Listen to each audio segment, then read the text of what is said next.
AEM 21-8223DC and 21-8223DP air intake systems are engineered to add horsepower and reduce restriction compared to OEM air intakes, and they come with a lifetime limited warranty. AEM intakes utilize a reusable dry flow air filter. These oil-free filters are durable and very easy to clean. AEM 21-8223DC and 21-8223DP air intakes fit 2008 to 2010 Dodge Challenger models with 6.1-liter engines, 2009 to 2010 Dodge Challenger models with 5.7-liter engines, and 2009 to 2010 Dodge Charger models with 5.7-liter and 6.1-liter engines. See the AEM catalog or aemintakes.com for complete model details. These air intake systems are not legal for highway use in California or other states adopting California emission standards. Check aemintakes.com for up-to-date information on emissions legality for specific parts on specific vehicles. AEM power testing showed an estimated power gain of 24 horsepower at 5,400 RPM with this air intake installed on a 2009 Dodge Challenger with a 6.1-liter engine. Actual results will vary depending on condition of vehicle, mileage, weather, and other variables.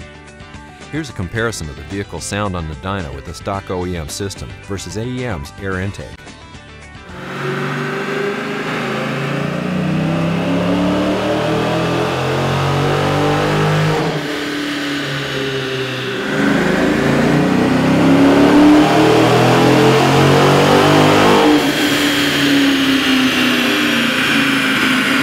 AEM air intakes come with detailed instructions which include pictures and diagrams. AEM intakes are engineered for specific vehicles to produce a safe horsepower increase. Make sure vehicle is parked on level surface. Set parking brake. If engine has run in the past 2 hours, let it cool down. Disconnect all negative battery terminals. Raise the front of the vehicle with the jack. Refer to your owner's manual for proper jack and jack stand placement to properly support the vehicle. Support your vehicle using properly rated jack stands before wheel removal or while working under the vehicle. Do not discard stock components after removal of the factory system. Remove the bolt securing the OEM airbox and loosen the hose clamp at the throttle body. Pull to remove the crankcase breather hose from the nipple on the head cover. Unplug the IAT sensor. To unplug the IAT sensor, slide the red tab back to unlock the latch on the plug. Then press in on the latch and pull the plug off of the sensor. For gray tabbed connectors, push the top of the gray tab in and simply pull the connector off. Pull the rubber inlet hose off the throttle body, then lift and remove the OEM airbox assembly. Carefully remove the IAT sensor from the OEM rubber inlet hose. Set the sensor aside for future use. In the wheel well area of each side, remove the 3 clips securing the belly pan. From underneath the car, remove 3 clips, 7 screws, and 2 bolts from the belly pan. The number of each may vary depending on the vehicle. Remove the belly pan. For maximum performance from your intake system, you may choose to remove the air deflector. When installing the intake system, do not completely tighten the hose clamps or mounting hardware until instructed to do so. From underneath the car, install the M8 rubber mount through the slotted hole in the sheet metal. Secure it with one M8 washer and nut. Do not completely tighten the M8 nut. This will allow room for adjustment. Hold the rubber coupler as shown. Squeeze the hump end of the coupler to collapse it into itself. From underneath the car, hold the collapsed coupler firmly, then insert it into the large hole in the sheet metal. Make sure that the hump is all the way through the hole, then release the coupler and manipulate it until the sheet metal snaps into the groove in the coupler. Orient the coupler as shown. Install the grommet into the lower pipe and attach the filter with one number 56 clamp. Carefully install the IAT sensor into the grommet. Install the lower pipe assembly using one M8 washer, one M8 nut, and one number 56 clamp. Adjust the lower pipe assembly so that there is equal space between the filter, bumper support, fender liner, and marker lamp. When a good fit is achieved, tighten both nuts on the rubber mount and the number 56 clamp.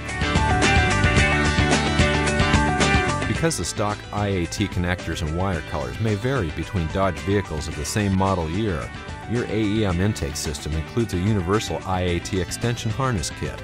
This kit must be spliced into the existing wiring.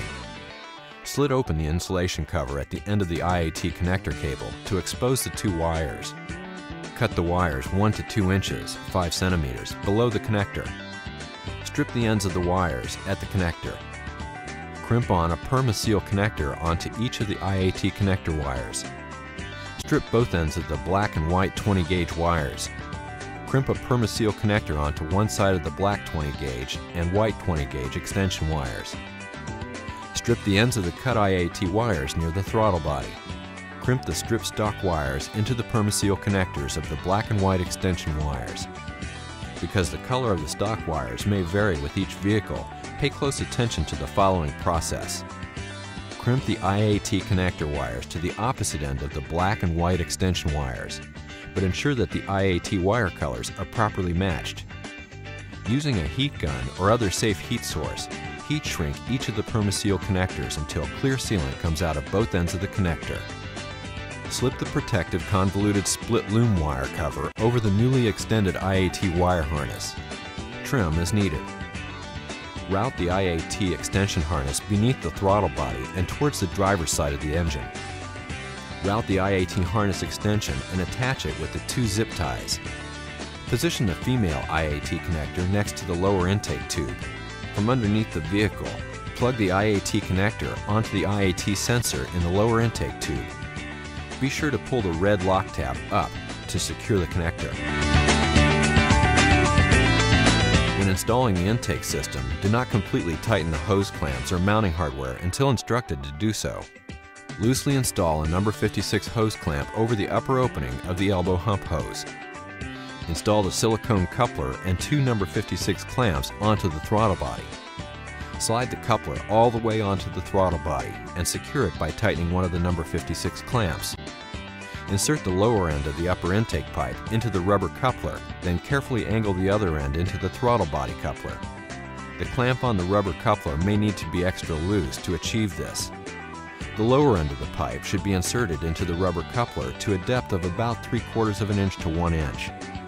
Slide the pipe all the way into the throttle body coupler until it bottoms out. When proper fit is achieved, tighten the 2 remaining clamps. For most application, install the supplied 1/2 inch inside diameter hose between the crankcase vent on the head cover and the nipple on the upper intake pipe. Secure the 1/2 inch hose with 2 small hose clamps. On some 5.7 liter engines, connect the stock crankcase vent hose to the supplied plastic adapter nipple. Connect a 4-inch section of the 1/2 inch inside diameter hose onto the other end of the plastic adapter nipple. Connect the hose to the intake pipe and secure it with the small hose clamps. Install the belly pan with the 9 clips, 7 screws, and 2 bolts removed in steps 5 and 6. Position the inlet pipes for the best fitment.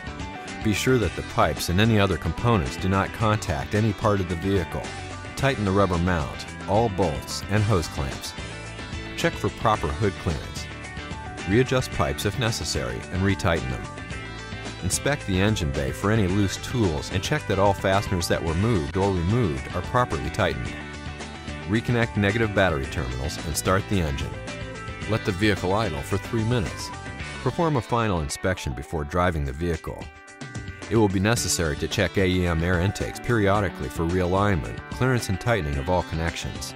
Failure to follow the above instructions or proper maintenance may void warranty. Go to AEMintakes.com to find products, download installation instructions, view dyno charts showing estimated horsepower gains, and for other product details.